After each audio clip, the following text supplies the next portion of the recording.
सभी देशवासियों को नमो बुद्धाय, जय भीम, जय संविधान। साथियों, इस समय बांग्लादेश पूरी तरीके से जल रहा है।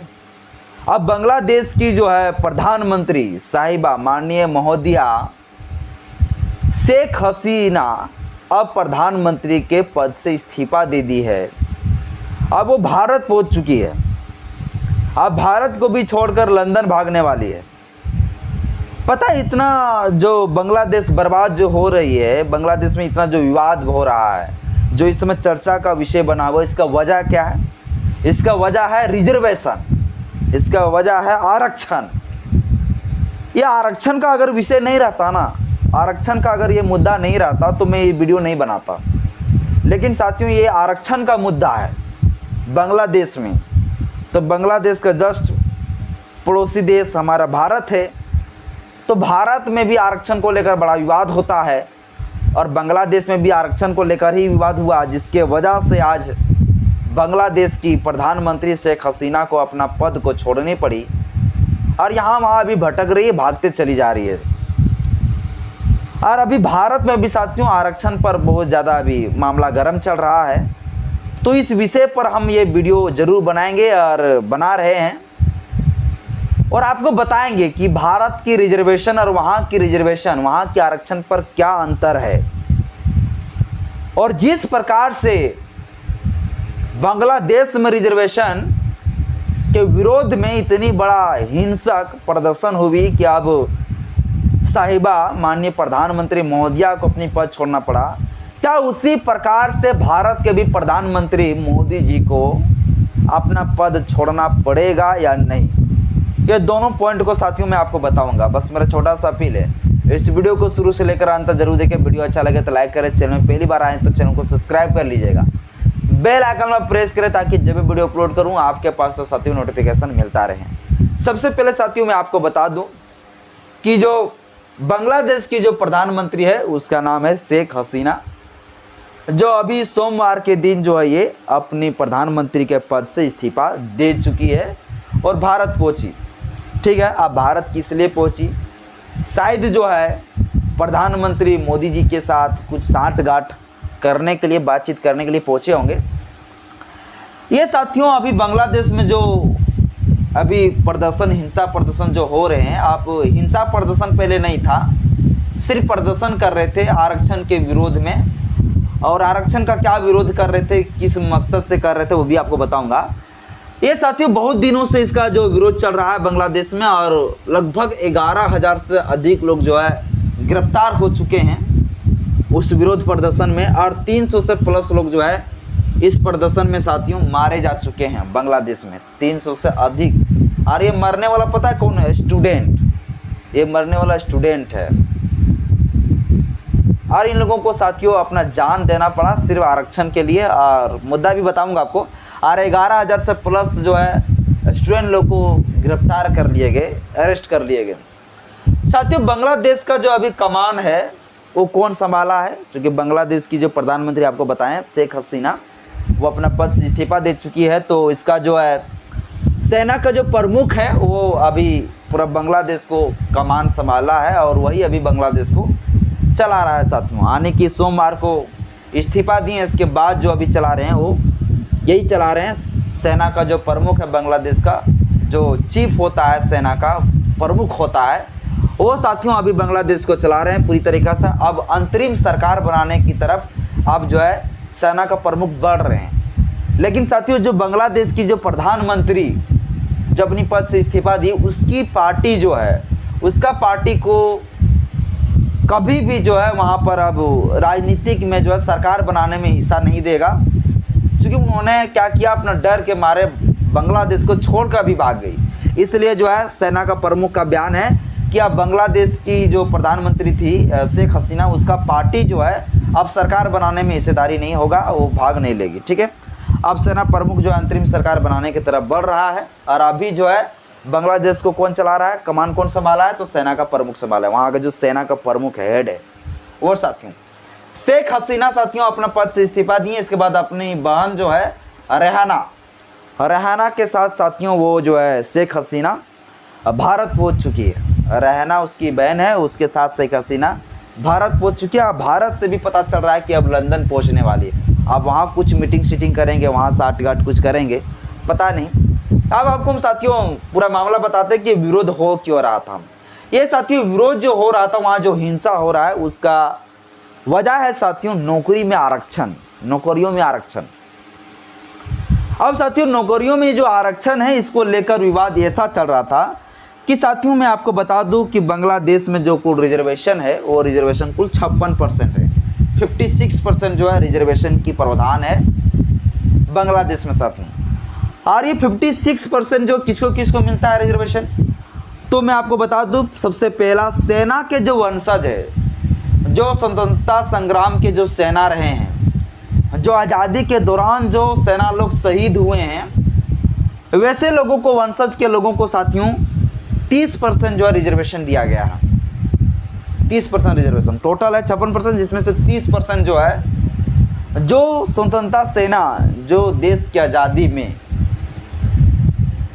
जो लड़ाई लड़े हैं, जो युद्ध में शहीद हुए हैं, उनके परिवार वाले जो हैं, उन लोगों को साथियों 30% जो है रिजर्वेशन है बांग्लादेश में। इसके बाद साथियों पिछड़े प्रशासनिक जिले, जो जिला पूरा प्रशासनिक मामले में पूरा पिछड़ा हुआ क्षेत्र है, वैसे मामले में साथियों 10% वहाँ रिजर्वेशन है। 30-10 कितना हो गया, 40 हो गया। और साथियों जो महिला है, महिला के लिए रिजर्व सीट है 10%, तो कितना हो गया, 30-10 40 और 10 50 हो गया। और अल्पसंख्यक जो है साथियों वहाँ बांग्लादेश में, उसके लिए है 5% रिजर्वेशन, 50 और 5 55% साथियों।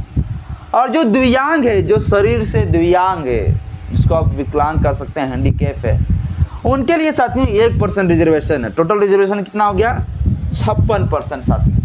अब भारत में रिजर्वेशन कितना है, तो मैं आपको बता दूं, भारत में जो है ओबीसी के लिए रिजर्वेशन 27%, एससी के लिए है 15%, 7.5% है एसटी के लिए, और 10% है साथियों किसके लिए, तो वो है अभी साथियों ईडब्ल्यूएस को, जो आरक्षण के प्रावधान मोदी जी किए हैं। मोदी जी की जब सरकार बनी 2014 में, इसके बाद जो इसके ऊपर ईडब्ल्यूएस का प्रावधान किए हैं। अब इसको अगर भारत में देख लिया जाए तो कितना परसेंट है, देखिए 5 का 5 हो गया इधर, ठीक है, 7 7 14 और 5 14 5 कितना हो जाएगा, 19 का 9, बाकी तुम्हें 1 2 1 3 3 1 4 1 कितना हो जाएगा 5, तो 59.5% जो है भारत में रिजर्वेशन है, और 56% रिजर्वेशन कितना है बांग्लादेश में। मतलब लगभग 3% से 4% का फर्क है दोनों का रिजर्वेशन। भारत में जो रिजर्वेशन मिलता है वो कास्टिज्म के आधार पर, जातिवाद, भेदभाव जो होता है, जाति के आधार पर यहाँ रिजर्वेशन मिलता है। बाबा साहब अम्बेडकर आर्टिकल 16 में प्रावधान करके गए हैं कि रिजर्वेशन जो दिया जाएगा, आर्टिकल 16 साथियों, ये जो आर्टिकल 16 है, इसमें कहा गया है कि जाति के आधार पर, एक लिंग के आधार पर, एक जन्म स्थान के आधार पर, ये 3 आधार पर जो है दिया जा सकता है, क्या रिजर्वेशन दिया जा सकता है, जो बहुत पिछड़ा हुआ क्षेत्र है, ठीक है। तो वैसे जगहों पर जो है रिजर्वेशन का प्रावधान कर सकती है सरकार, इसके साथ साथ जाति के आधार पर और एक लिंग के आधार पर। अगर महिला पुरुष है तो महिला को रिजर्वेशन दिया जा सकता है। तो ये 3 आधार पर भारत में दिए जाते हैं रिजर्वेशन। जो अभी वर्तमान में भारत के अंदर जो रिजर्वेशन है वो मेनली साथियों जाति के आधार पर है। एससी को भी जो है रिजर्वेशन मिला है वो जाति के आधार पर, एसटी को भी मिला है वो भी जाति के आधार पर साथियों।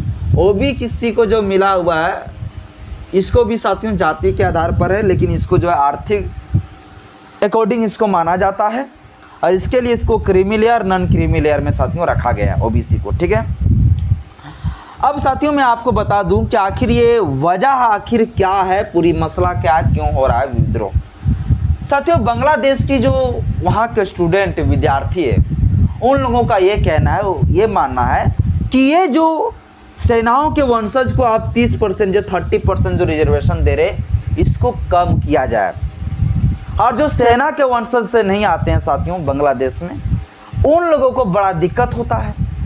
जो गरीब तबके का भी लोग है बांग्लादेश में, उन लोगों का रिजर्वेशन की प्रावधान नहीं है, तो वे लोग सरकारी नौकरियों में नहीं जा पाते हैं। यानी बांग्लादेश में सरकारी नौकरियों में वही जा पाते हैं जो सरकारी वंशज से हो, जो सरकारी सेनाओं के वंशज से हो।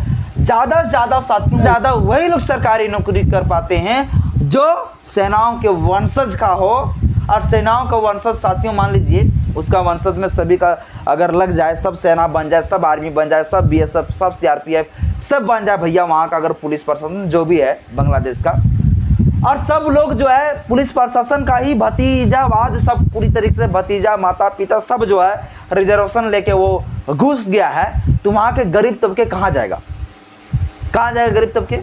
तो वहाँ का साथियों स्टूडेंट का कहना है कि जो सेना के वंशज को 30% जो रिजर्वेशन दिए वो रिजर्वेशन को कम किया जाए, और इसके जगह पर जो है जो गरीब तबके के लोग हैं, आम लोग हैं, जिसका वंशज सेना में नहीं रह चुके हैं, उन लोगों को लाभ दिया जाए।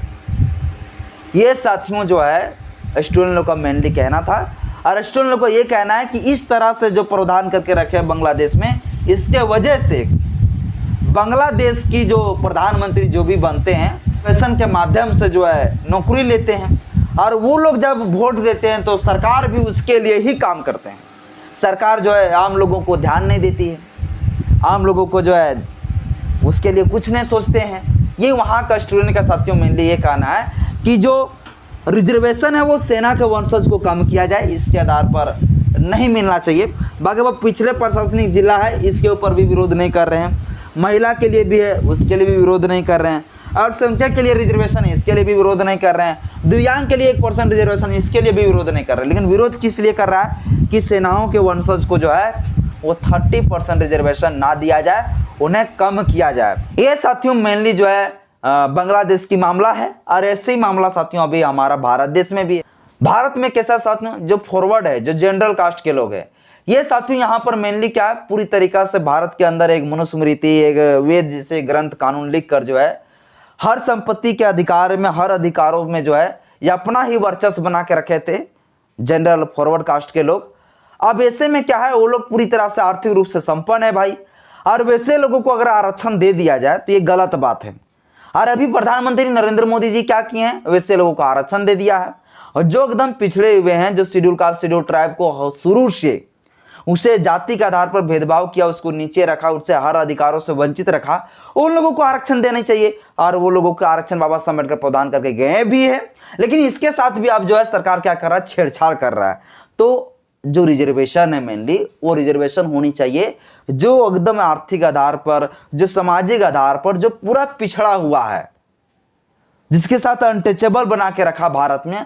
अब उन लोगों का अधिकार अगर रिजर्वेशन के साथ सरकार छेड़छाड़ करेगी तो भारत में भी साथियों क्या होगा, विद्रोह होगा। भारत में अंदर भी क्या होगा, इसके ऊपर कड़ी आंदोलन होगा साथियों, क्योंकि यहां पर भी अगर वही होगा, जो फॉरवर्ड जनरल लोग शुरू से आर्थिक रूप से संपन्न हैं उन्हीं को आरक्षण दिया जाएगा तो गलत हो जाएगा।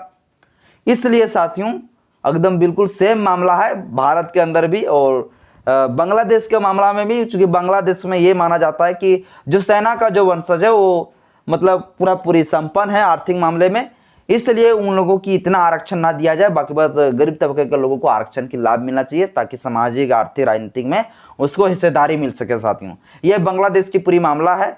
आज की इस वीडियो आपको कैसा लगा साथियों, वीडियो अच्छा लगे तो लाइक करें, चैनल में पहली बार चैनल को सब्सक्राइब करें, बेल आइकन प्रेस करें। जय भीम, जय संविधान, जय विज्ञान।